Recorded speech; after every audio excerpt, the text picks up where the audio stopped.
오늘 말씀 22장은 모세가 시내산에서 받은 계명 중에 8번째에 대한 설명서라고 할 수가 있습니다. 신명기 22장은 타인의 것을 빼앗는 것뿐만 아니라 설교자나 여러분들이 마땅히 해야 할 일을 하지 않아서 다른 이들에게 피해를 끼치지 말라라는 것입니다. 그러니까 하나님이 우리에게 주신 8번째 계명에는 항상 내가 기대하고 바라는 수준으로 다른 이들을 섬겨라는 하나님의 뜻이 있습니다. 근데 이것이 왜 중요하냐면 이대로만 하면 다툼이 생길 일도 없고 이것대로만 하면 우리가 다른 이들에게 어떠한 손해도 끼칠 이유가 없다라는 것입니다. 그러니까 내가 받고 싶은 대로 남에게도 해줘라 라고 하는 것이 가장 기본적인 우리 삶의 기준이 되는 것입니다. 내가 만나는 한 사람을 어떻게 섬기느냐에 따라서 내가 상대방에게 받는 친절이 달라집니다. 목자와 목원들과의 관계 또는 부장과 부원들과의 관계, 이런 것들이 이 안에서 다 해결되는 것을 볼 수가 있을 것입니다. 내가 대접을 받고자 하는 대로 남을 대하는 것이 어떤 것인지 좀 더 구체적으로 말씀을 보며 확인해 보겠습니다. 22장 1절입니다. 제가 읽겠습니다. 내 형제의 소나 양이 길 잃은 것을 보거든 못 본 채 하지 말고 너는 반드시 그것들을 끌어다가 내 형제에게 돌릴 것이요. 아멘. 본문 속에 나오는 이 양이란 동물은 길을 잘 잃어버리는 동물입니다. 게다가 시력도 매우 약해서 심각한 길치입니다. 근데 이런 양이 내 것이 아니고 남의 소유일지라도 그냥 무시하지 말고 도와주라고 본문은 이야기하지만 오늘날 살아가는 많은 이들이 나와 관련된 것이 아니면 그냥 나 몰라라 하는 행태를 보이고 있습니다. 그러다 보니 고시원동에서 누군가가 수일 동안 고독사한 상태로 있어도 주변 사람들이 아무도 모르는 비극적인 일들이 계속해서 발생하는 것입니다. 그런데 우리가 기억해야 할 것은 목자를 잃은 양과 소는 늑대를 만나든지 굶어 죽든지 생명을 잃을 수 있다는 것이고 이로 인해서 양과 소를 소중히 여기는 목자에게는 막대한 손해를 입힐 수 있다는 것입니다. 저 소나 양이 내 양 또는 저 사람이 내 딸이나 아내인지를 따져서 내 것이 아니면 그냥 길을 잃어서 죽든 말든 그냥 무시할 수 있습니다. 그게 지금의 시대를 살아가는 우리들의 모습이지만 그렇다고 해서 아무 문제 없이 넘어간다면 오늘날 반복적으로 발생하는 분쟁과 혼란은 절대로 해결될 수 없습니다. 이번 강화문에서 발생한 일만 해도 물론 민주주의 사회 안에서 자유로운 의사 표현이라 할 수도 있지만 자신들이 하는 집회만 중요하다고 생각하다 보니 방역 수칙도 잘 지키지 못했고 또 참여한 사람들이 각각 자신들이 사는 곳으로 돌아가면서 온 나라가 다시 3월에 대구로 돌아가고 말았습니다. 이러다 보니 내 이웃을 사랑하라고 그렇게 외치면서 코로나를 전파해라는 비아냥을 우리가 듣게 되는 것입니다. 만약 강화문에 참여했던 분들이 좀 더 지금의 위중한 상황을 심각하게 고려해서 자신들의 생각을 조심스럽게 나타냈다라고 한다면 이것도 다양한 표현의 일부로서 받아들여졌을 것인데 참으로 아쉬운 일입니다. 어쨌든 내 생각만 하고 나만 옳고 나만 귀중하다라고 생각하면 타인을 아끼지 않는 그러한 세상은 점차적으로 위험한 사회가 되고 결국 너와 내가 함께 서 있을 수 없는 약육강식의 세상이 올 수밖에 없는 것입니다. 오늘 본문 속에서 하나님은 우리에게 오늘날도 변함없이 적용되는 삶의 원칙을 말씀하십니다.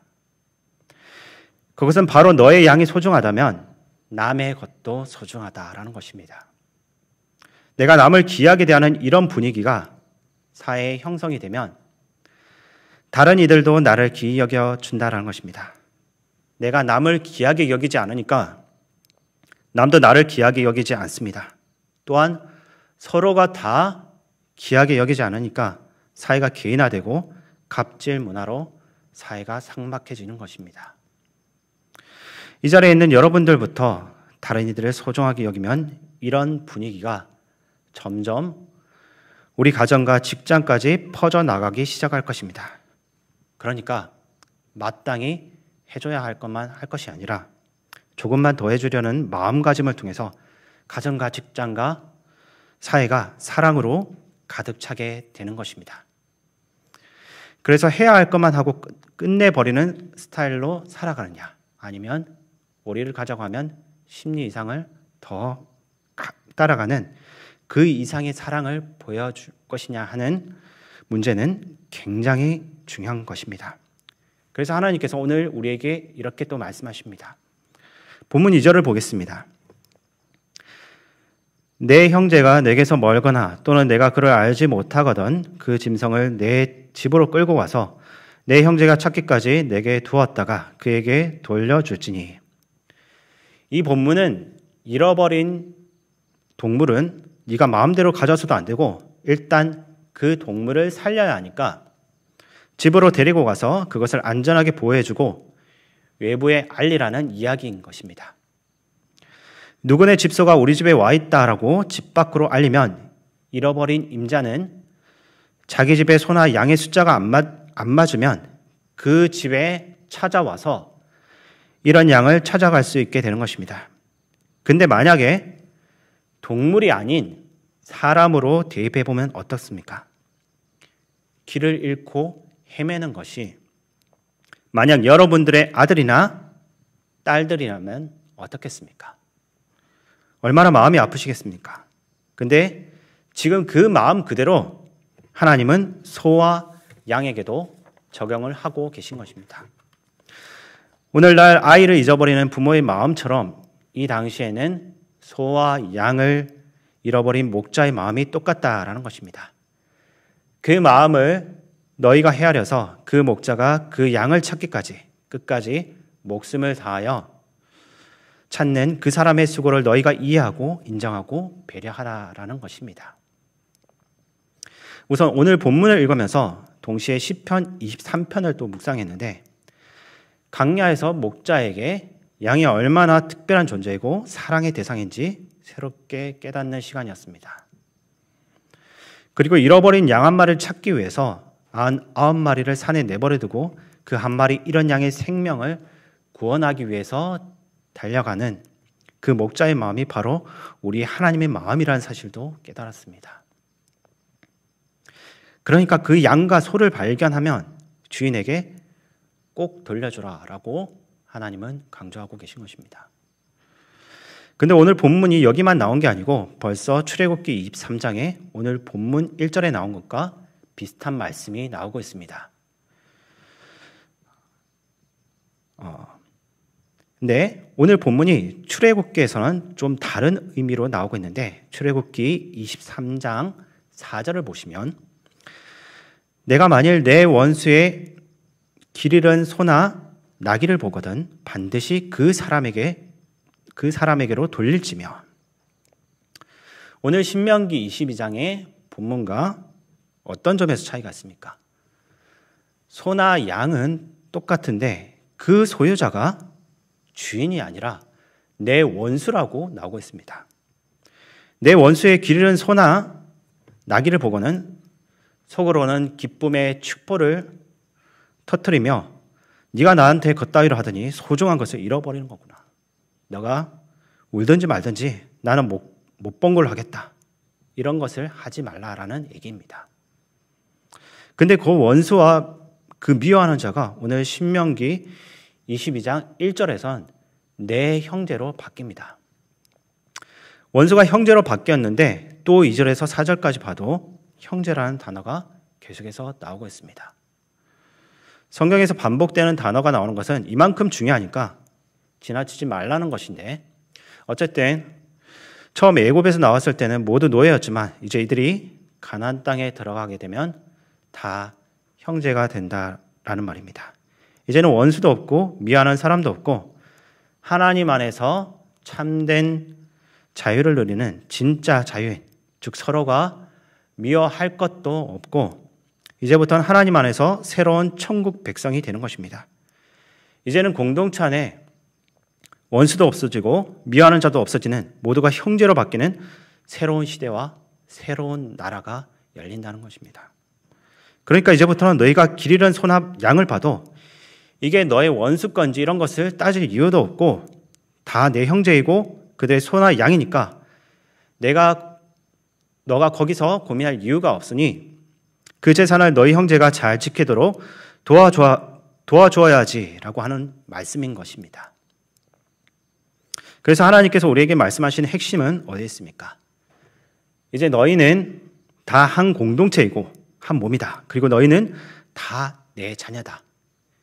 이제부터 너희가 들어가는 가나안 땅은 내가 통치하는 나의 나라고 천국이다. 그러니까 이제 너희의 삶은 내 중심으로 바뀌어야 한다라는 것입니다.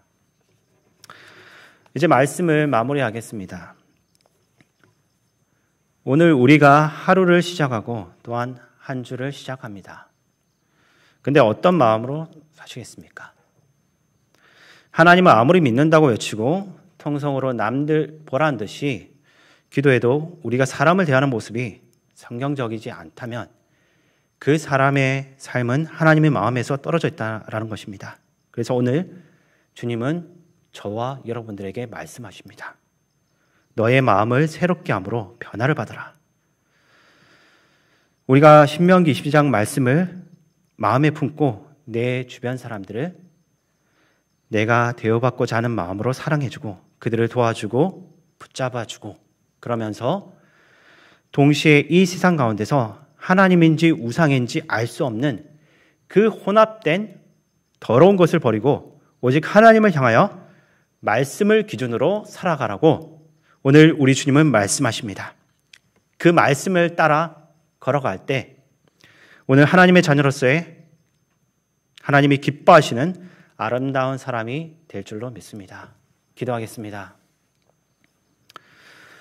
하나님 아버지 감사합니다. 우리가 하나님의 백성이 아닌 우리의 마음대로 살아갔을 때는 내 주변에 있는 사람들에게 신경을 기울이지 못했고 내 가족, 내 것만 소중히 여기는 삶을 살아왔습니다. 하지만 이제는 우리가 진정한 하나님의 백성이 되었사오니 하나님의 백성된 삶을 살 수 있도록 도와주시옵소서. 내가 남들에게 받고자 하는 그 이상으로 다른 이들을 섬길 수 있게 도와주시고 우리 교회 안에 마음이 어렵고 고통 가운데 있는 이들이 있다면 나 몰라라 하는 것이 아니라 그의 슬픔을 함께 나누고 도울 수 있게 도와주시옵소서. 우리의 생각으로 누군가를 판단하고 상처 주지 않게 도와주시고 우리의 말과 우리의 입술이 다른 사람들을 세우는 데 사용될 수 있게 도와주시옵소서. 우리의 이러한 변화된 삶을 통해서 우리의 가정과 사회와 직장이 변화되고 이 세상 가운데 서로에게 상처 주고 아픔 주는 것이 사라지고 정말 하나님의 나라가 이 땅 가운데 이루어질 수 있게 도와주시옵소서. 모든 걸 주께 맡겨드리며 우리를 사랑하신 예수님의 이름으로 기도드립니다. 아멘.